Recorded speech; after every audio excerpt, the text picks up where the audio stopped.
Listo, entonces acá tenemos la explicación del código, donde tenemos cuatro entradas, bueno, dos entradas A y B igual a F en una compuerta AND y BCC que es igual a 1 que nos da C. Mi parte es explicar la parte del código, entonces tenemos las variables A, B que son entradas, F y C que son salidas, ¿sí? Lo que hacemos es declararlas, está el logic, damos de tiempo un milisegundo para que se nos vea en la simulación. Y bueno, en la parte del reloj lo que tenemos es los procesos distintos para cada tiempo de reloj, divididos en 2, 4. Como solamente tenemos A y B, sería 2 y 4. Hola, muy buenas noches.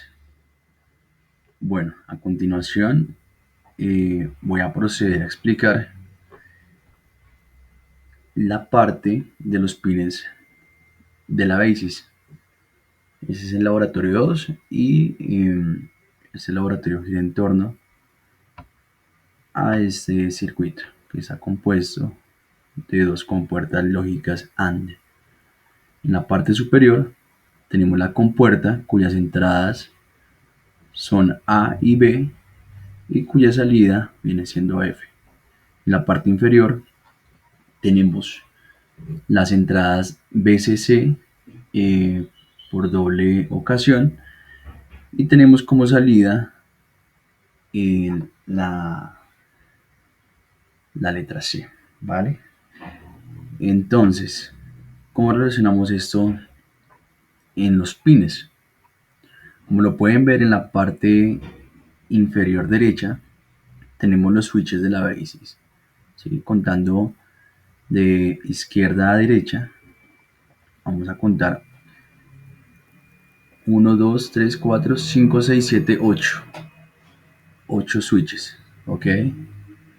Entonces, pues dependiendo de la operación lógica que se haga, eh, tendremos cierta respuesta. Por ejemplo, en el caso de la entrada A, como les indicaba en la imagen anterior, junto con la operación que tengamos en B, dependiendo de si es 1 o 0, la combinación, pues tendremos lo que es como salida un LED encendido.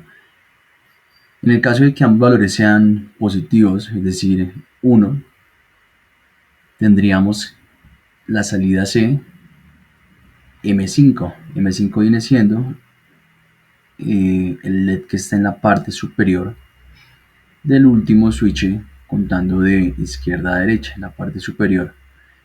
Ese LED se prendería en caso de que tanto A como B fueran 1.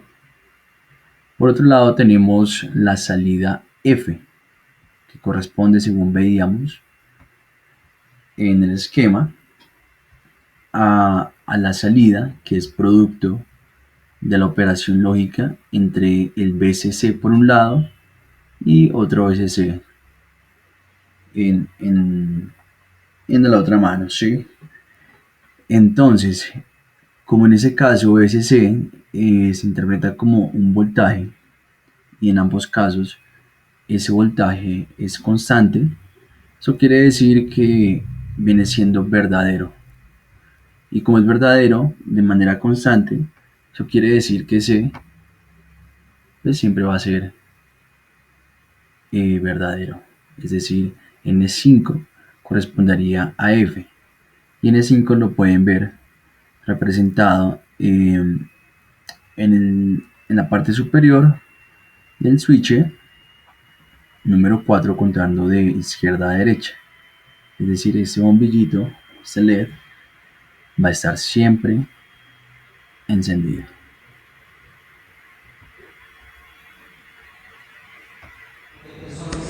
Bueno, mi parte es explicar en el funcionamiento ya de la BASIS y los pines de instalación.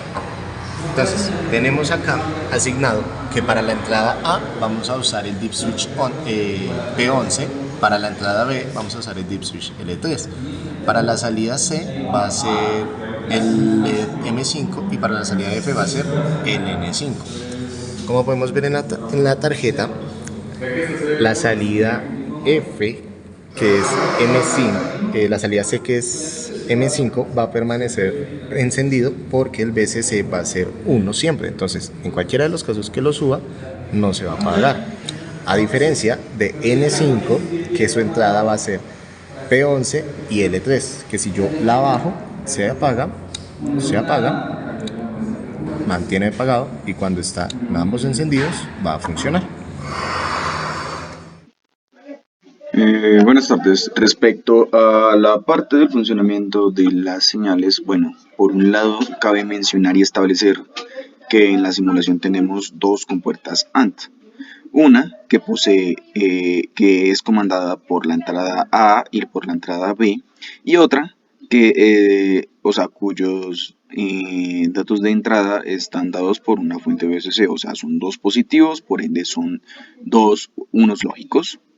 Como el VCC no cambia en el tiempo, la salida del D, o sea, la salida en el pin D, que es la salida de la compuerta AND, va a ser siempre un no lógico, porque pues 1 por 1 es igual a 1. Por otro lado, respecto a la compuerta AND2, con respecto a esta segunda compuerta AND, esta sí va a depender de lo que se meta en los pines A y el pin B, y la salida se va a ver reflejada en el pin C. A nivel de código, tendríamos este otro esquema. Tendríamos este otro esquema de por aquí, que sería el que daría las órdenes de reloj de los pines A y B. Entonces tenemos aquí dos relojes, uno para medio periodo y uno para un cuarto de periodo, para hacer iterar A y B pues en los dos tiempos. Entonces, al irnos al gráfico, se puede evidenciar que efectivamente tenemos el pin A iterando cada medio periodo y el pin B iterando cada un cuarto de periodo. Entonces, si uno se puede fijar, el pin B itera más, o sea, tiene iteraciones más cortas. Y en la salida C, que es esta de aquí, podríamos evidenciar el resultado. Y efectivamente, pues aquí tenemos, como es una compuerta AND, entonces 0 por 1 da 0, y 1 por 0, 0. Y solamente da un flanco de subida cuando A y B están en 1. Y así sucesivamente. Entonces aquí en el puerto C se ve el cambio de cada uno de los ciclos. Y pues aquí en esta salida D, que es la salida de esta compuerta, tenemos la salida, o sea, un nodo eterno, porque pues como dijimos, 1 por 1 es 1 y como no cambian, pues sigue siendo 1 por el resto de la eternidad.